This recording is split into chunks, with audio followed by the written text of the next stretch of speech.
Reading with your kids. Hey, so great to see you. Come on in. Hi, my name is Jedley, and this is the Reading with Your Kids podcast.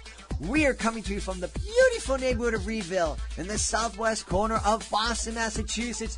We are so excited to welcome Alexis Marie Chute back to the show to celebrate her new novel, Inside the Sun.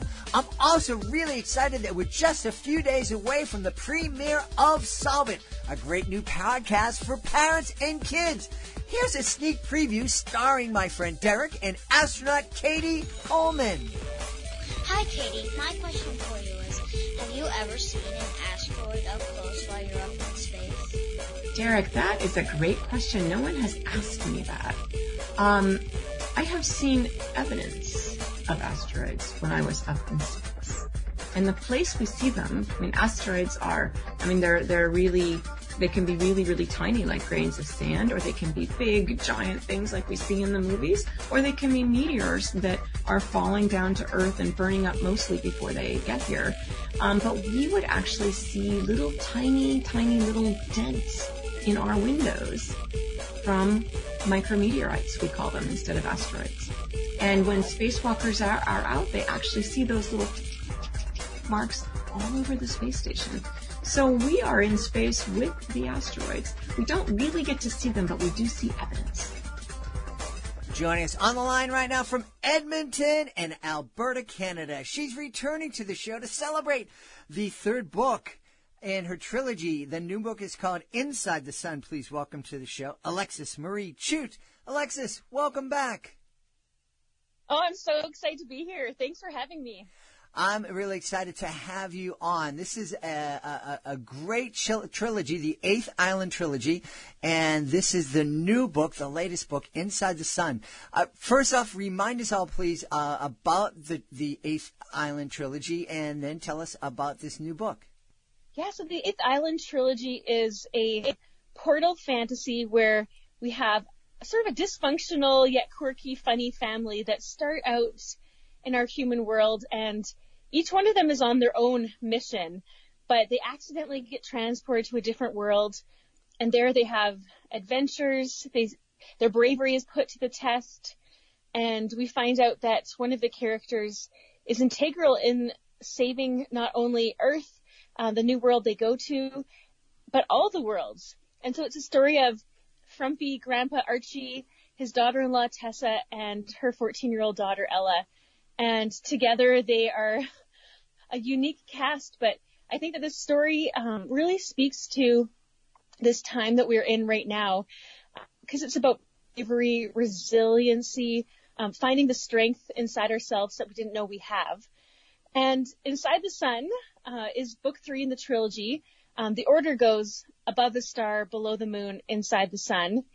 And this new book, I just had a reviewer this morning tell me that the last 2 chapters made her cry.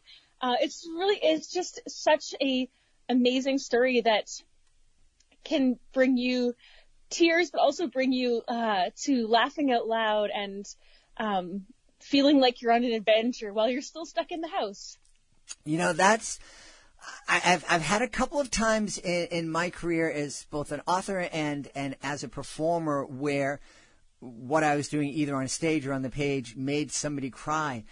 The first time it happened, and the thing that I was doing on stage was meant to be funny, but you know, this woman came up to me afterwards and she said that was just amazing. It made me cry. I was flabbergasted. I didn't know. How do you react when someone comes up to you and says, "Oh, that your book moved me so much. I was brought to tears." Well, I said to her, we were messaging on Instagram, and I said to her, she literally made my day today. Like, the day is only a couple hours in, but her telling me that she had such a great experience reading the whole trilogy. She read all 3 books, and she just finished and posted her review on the virtual book tour today. But her telling me that she cried at the end of the story, and that just made my entire day. I feel so honored, because often writers, we sit at our desks and we live inside of our imaginary worlds, and it's to be able to put the book out there and have people read it and have people enjoy it. Like, that's the ultimate gift. I just feel so grateful and honored. Yeah. And you're talking about that this is a great book for this time. It really is a unique time. Never before in the history of humanity has most of the planet been self-isolated or locked down or in quarantine, whatever you choose to call it. And it does take a lot of bravery, I think, and resiliency, and a lot of giving each other support. This is a really, really difficult time for folks. And how, as a mom with kids in this new day, how is your family dealing with this? Yeah, I think that we dealt with it. At first, it was like, my kids were like, woohoo, no school. School at home is fun. And, it hit about last week. So towards the end of April, that now they want to kill each other. Like, there's no fun to be had. Everyone's, mad at everybody. Like, I'm talking about my kids. Mm-hmm. And it's just, we have to be more creative and more diligent with, schooling at home, because it's easy to slough it off or do a half-assed job. So my husband and I, we've definitely been trying to incorporate technology, Osmo. My husband gave my daughter our very old Kobo ebook reader, and she's just devouring books on there. Obviously without the access to her school library, so she's inhaling literature in that way, and it's awesome. It's definitely cramped my working style quite a bit. I've relocated my computer from our family's sort of home office area right up into the couch sitting area, and that's where school happens. That's where I work. That's where I'm releasing my blog posts and posting and sharing about the virtual book tour. And so that's kind of like our kitchen, couch area is sort of the new hub of our house. And we are all there, like, all day together. But I always try to look at things as a gift. And I'm looking at this as, yes, it is a hard time for so many people. So I'm counting my blessings. But I am trying to savor the extra family time. Mm-hmm. I'm trying to get rested up. I'm really enjoying not being on the hamster wheel of running kids around from one activity to the next. Over the fall of this school year, I felt perpetually burnt out. We had an activity every single day except Friday and Sunday. So it just felt exhausting. And I remember at Christmas time, like, just collapsing, like, oh, I can't do this anymore. Like, is this my life forever? So having a break from those kind of, like, go, go, go, our culture sometimes can get blinded to mm-hmm. the blessings and the possibilities and the creativity that can come out of boredom, mm-hmm. right? Mm-hmm. So I see that my kids they have a fantasy land that they've set up with blankets, and it's called Celestia. Like, they're being so creative. We're going for bike rides. We're planting a garden at our house. I think if we can try to see the good that can come out of this season of life, I think we're going to be better for it. And I do say the word season very intentionally. Life will evolve and change. It might not go back to how it was before, but we will come through this and it will change, and something new will be replacing this quarantine life. Mm-hmm. And so I just think that if we can, we hold in our minds that the end is in sight, the end is coming at some point, we can look at this time and make the most of it. I think that's really important. And I love the attitude that you take. And if you remember, Alexis, which she shared in her last visit, that she has experienced some very, very dark times in her life and has come through it. And I think that this is So important to kind of look. Yes, it's hard. It's inconvenient. As a writer, you live to, be in that solitary place and do your writing, and then now suddenly there's everybody in your office, and it's difficult, and kids are home, and life's not the way we want it. But there are some blessings here. We get to spend more time with our kids. We get to know each other on a different level. Our Earth is taking a break. The skies are clearer. There's not as much pollution in the sky. So important, I think, to always look and try to find the blessings in life. Absolutely. Well, and that's just it. There's so many positives that can come out of this time. Like, you think about even the way that metal is made. It's heated up. It goes through this testing, straining time to be purified. And so I really sincerely hope that we learn something from this time and that we move forward. Like you said, even environmentally, that we can make a change, because obviously when we all are forced to do it, we can make a change. So hopefully we can carry that forward and decide to be the change moving forward. Yeah, I love that. One of the things I love about your trilogy is that your cast of characters, it's an intergenerational cast. Grandparent and daughter and granddaughter. I'm curious, is this just something that came, or was it intentional to use these characters? That's a really great question. Yeah, and I've been thinking and reflecting about how did this story start? And one of my favorite writing styles or writing techniques, I'll say, to break out of a writer's block, or just to get started when you don't necessarily have an idea, is a style called free writing. And basically what that is you just sit down at your computer or with a pen and paper and say, okay, I'm going to write for 15 minutes and I'm going to try to write 200 words.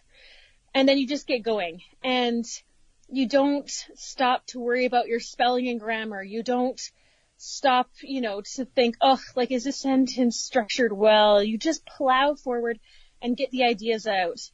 And that's how I wrote book one in this trilogy, was pretty much 100% free writing. And so because of that, like, what I needed at that time in my life was a creative distraction. It had been just over a year and a half since I had lost my son, Zachary, actually about 2 years. My son passed away, and I had just had another baby, and I was still grieving, and I was still going through so many challenging mourning emotions, and also having a new baby. It was a challenging time. And so I just sat down, and this was actually during something called NaNoWriMo, which stands for National Novel Writing Month, and it happens every November. And the goal is to write a 50,000 word novel in the 30 days of November. And so I sat down and I was like, you know what, I'm just going to participate in NaNoWriMo. I wanted to do it. I had my baby at that time was 4 months old. I had him on the nursing pillow on my lap, and I just started writing. And usually I start with a setting, and then the characters walk in and we meet them. And it almost started out like a setting and character study. And then it just grew from there. So I didn't sit down and at any point and say, I'm going to write a senior citizen man. Like, I would never usually think that would be a character that would pop out of me. But yeah, that's sort of how the characters came. And yet I think family is so important, and having the different generations, as readers, we go through the story with these different generations of characters. It gives us new perspectives. It helps us see through different people's eyes. I think it gives empathy. It makes the story round and rich and multi-layered and just so interesting. And because of the relationship, it's not just a relationship triangle between these three, like Grandpa, Archie, Tessa, and Ella, but we have so many different characters with dynamic relationships that all are in flux together. So it's a really cool story in that way. Yeah, I love that. And I think it's so important and so valuable for for kids, especially for kids, to have those influences, to have, a grandparent or an older person or a grandparent figure, and to be able to have those relationships. I think it's something that we don't have enough of here in the States. I'm not sure what it's like in Canada, but I know here in the States, you don't see as many multi-generational families doing things together. And I think that's a shame. Yeah, well, and I'm really curious about multi-generational families quarantining together. I think that in some ways I would love to have my parents be with us, because we've been doing driveway visits, right? So we'll stand at one side of our driveway and they'll stand at the other, and the kids will play in the front yard, and we'll draw on this driveway with chalk, and they'll have their coffee cups on their end and I'll have my coffee cup on the other end. We visit across that way. But I think it would be something if we're quarantining with their extended family. It would be interesting, because then the family dynamics would really be amplified. However, I do think probably after a week or maybe even a few days, my mom and I would probably kill each other. But besides that. Well, it's funny. My wife and I had talked about this. My mom's not with us, but when she was, anytime there was a snowstorm coming or a hurricane, it was right over, pick up my mom and see, you're going to ride this out with us. And she was alone at the time, and it was a beautiful thing. But fortunately, we had a house that was big enough so that everybody could go into their own space when they needed to and get away from each other. But that's special, right? Mm-hmm. Like those bonds, it's like even you can have that with neighbors, like, friends, and having the people where you just depend on them when the storm is coming, right? Mm-hmm. Like you mentioned, whatever storm is coming, you go and you pick them up. You pick up those people, you hold them close, you love and protect them. I think that's a beautiful metaphor for where we are right now. I do too. I think it's because this is a storm that we're riding out, and it's a lot longer than any storm we've had to ride out before. But I think if we're doing it together, I think that's the key. That's how we're going to survive this. Well, we're going to survive this, but how we're going to get to the other side, and being a better place, being in a good place. Yeah, exactly. Well, and I think that maybe people can appreciate, I think we're all appreciating more nurses, doctors, teachers. My husband is a school principal for elementary school kids, and he said he's working harder now than he did when the kids were in the school. They're constantly trying to deliver different content and engage people, and there's families that he hasn't even heard from for months. And so trying to reach out to the community, and it's just, I admire and honor him, because he doesn't have an easy job, and there's so many people who don't have easy jobs right now. And so giving them the love and appreciation now and in the future is so important. Yeah. When you think about, my wife is dealing with this too, and it's something that I keep talking to her about, is no one expected this. No one ever imagined that school would have to, in a day, go from the traditional classroom setting to virtual classrooms. And so everybody's trying to figure out how to do this. And I take my hat off to your husband and my wife and all of the families at home that are trying to adapt to this and to make the best of it. Absolutely. Well, I just finished reading Ready Player One. It's not a new book, but I just picked it up, and I've seen the movie. I'm not sure if you've seen the movie, but in the movie it doesn't cover sort of the same depth as the book, obviously. And the book goes a lot into the virtual school that they have in this oasis world. And it was so interesting. As I was reading it, I was like, oh my goodness, all the teachers around the world should be reading this fictional book to get ideas, because the main character was talking about how his virtual classroom is fascinating. He's totally engaged, because one day they'll go to the moon, and visit all these different planets virtually. And then the next day they're at the Louvre Museum and they've all got berets on and they're all looking at art, walking through the virtual art galleries. So I was like, wow, this is kind of like, we should take a lesson from the Oasis. Yeah. And the possibilities are really so endless for us. Let's try to make this time as interesting as we can. Yeah. Speaking about journeys and interesting times, you took everybody on a journey with your 8th Island Trilogy. How many twists and turns and how many surprises did you experience as you were creating this trilogy? Did you get to the end of Inside the Sun and say, wow, I never expected to be here? Oh, on so many levels. You're right, on so many levels. I think that within the story, there are twists and like plot twists and surprises. And I don't think I ever would have foreseen the ending when I first sat down to write book 1. At the same time as well, I never thought I would be releasing book 3 of a trilogy in 2020 during a pandemic while everyone is stuck at home, while bookstores are closed. Goes on and on. I just think that life as a journey is so unpredictable, and all we can do is cry and laugh.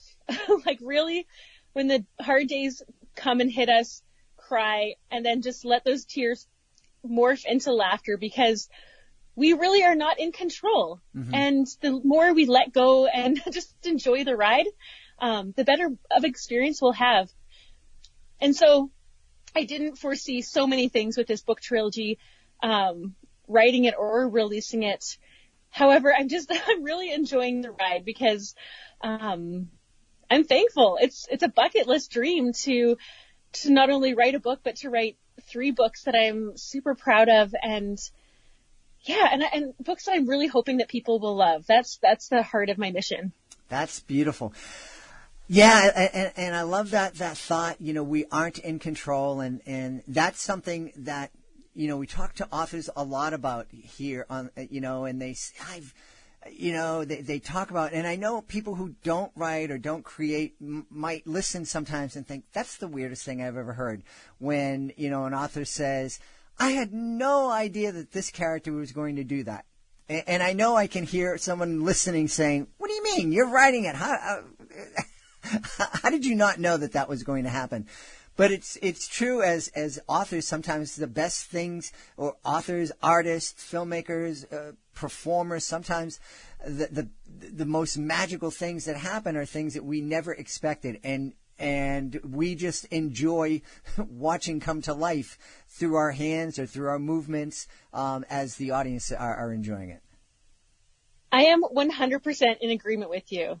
And I think that's the beauty of the creative process, is letting go and just tapping into our intuitive, creative nature and seeing what comes out. We don't have to be follow any rule book or guidelines. You don't have to sit down and do your art one particular way, and it's like letting out your personality. That's where the best art comes from. Absolutely.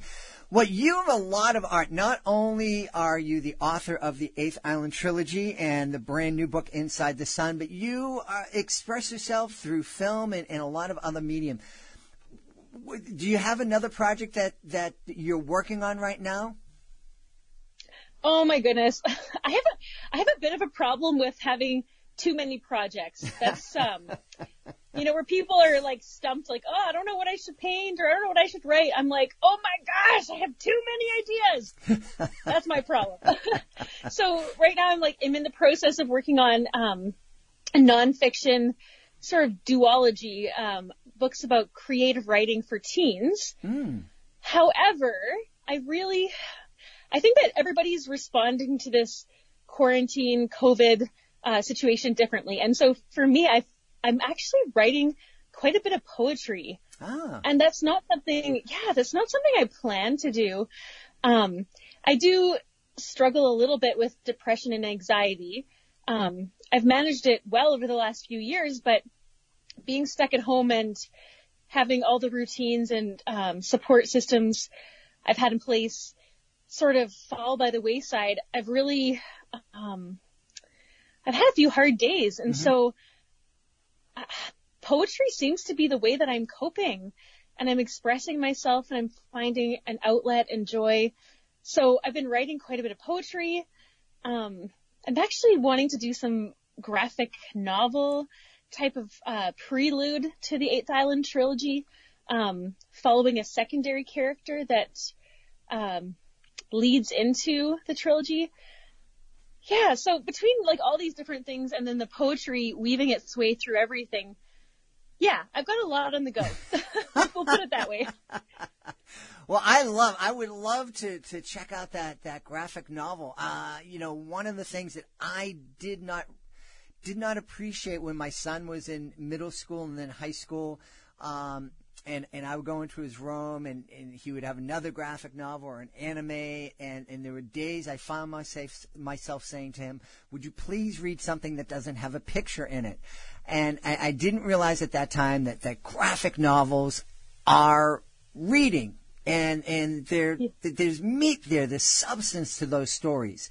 And so if your kid is at home and is just devouring graphic novels, don't be like me.